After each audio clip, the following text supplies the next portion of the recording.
Are you a mechanic? Do you know how to fix a roller coaster? And how can these two questions help manage stress both in yourself and in your emergency operations center? Long before I joined the emergency management community, I worked as a low-level supervisor overseeing the ride operators at a major Orlando theme park whose mascot is a mouse. I am terrified of their copyright lawyers, so we're leaving it at that.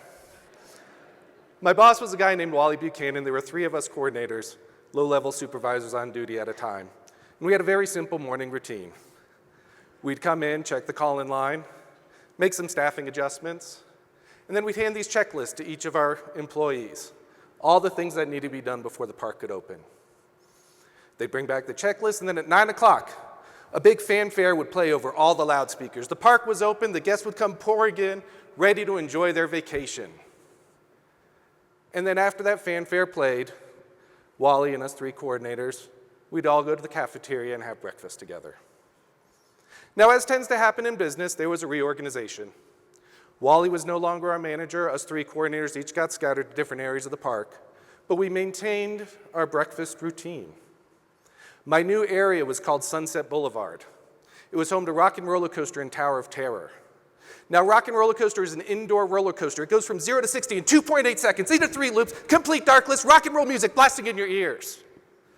Tower of Terror was a tour through a creepy abandoned hotel that ends when the cable of your elevator car snaps and you plummet 13 stories into the Twilight Zone.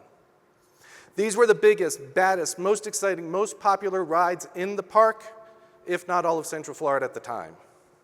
So one morning I come in, check the call-in line, make my staffing adjustments, hand out those checklists. And as the clock ticked closer and closer to 9, those checklists were coming back with no's in the columns that should have been marked yes. And the control panel for these 2 rides, the biggest, baddest, most exciting in all of Central Florida, had red lights where there should have been green lights. Neither ride was going to open on time. 9 o'clock comes, fanfare plays, hundreds, maybe thousands of tourists come barreling down Sunset Boulevard to find about 2 dozen guys just like me. Sorry, folks, due to circumstances beyond our control.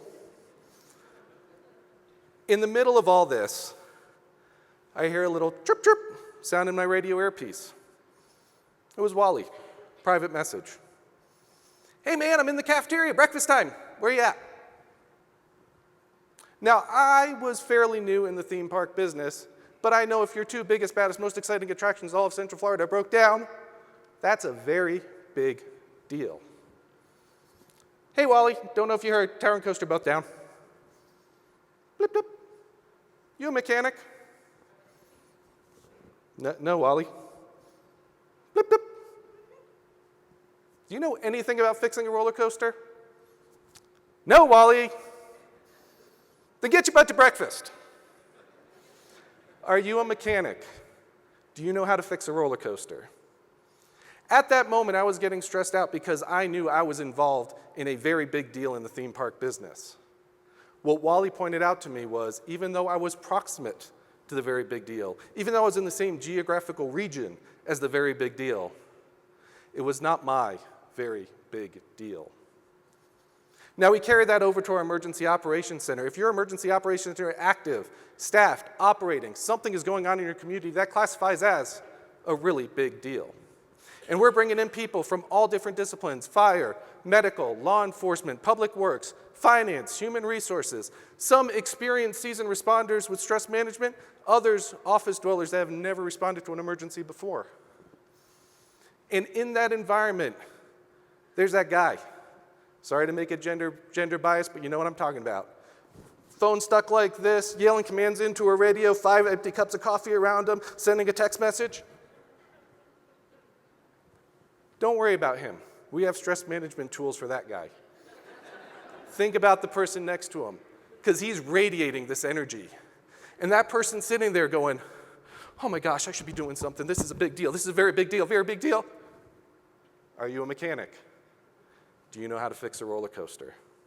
Is it at your time at that moment to be the one to resolve the thing? Do you have the tools, the knowledge, the skills, the ability to rectify that situation?